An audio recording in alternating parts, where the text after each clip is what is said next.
When Russia's bombardments of Mariupol intensified earlier in the year, hundreds surrendered to Russian-backed forces at steelworks in the city. John Harding was one of them. Now free after a prisoner exchange, he may be away from the darkest days he experienced during this war, but they're not behind him. Here he describes one of the worst beatings he experienced.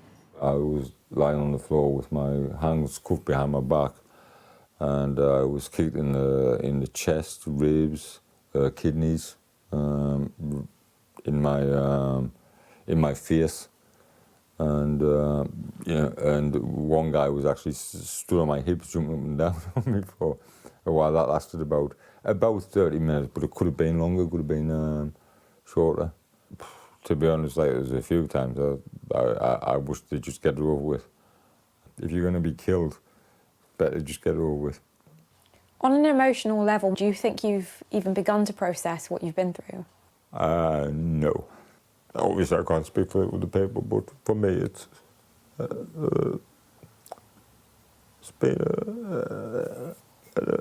an emotional roller coaster. You go from joking about your experiences to not being able to articulate your feelings.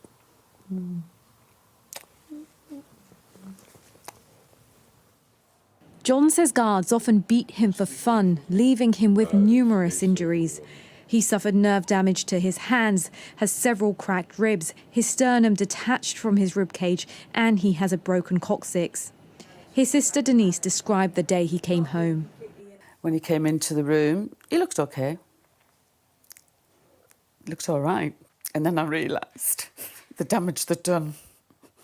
He took off his top, his jerkin, and I could see the ribs, and I could see this bone in his hands where they'd damaged him. I knew then. And that's when I gave him the biggest hug. I just said, John, sorry, what have they done to you? Just like those he returned with, John's focusing on his recovery, but no doubt he'll be left with scars that last a lifetime. Aisha Zahid, Sky News in Hertfordshire.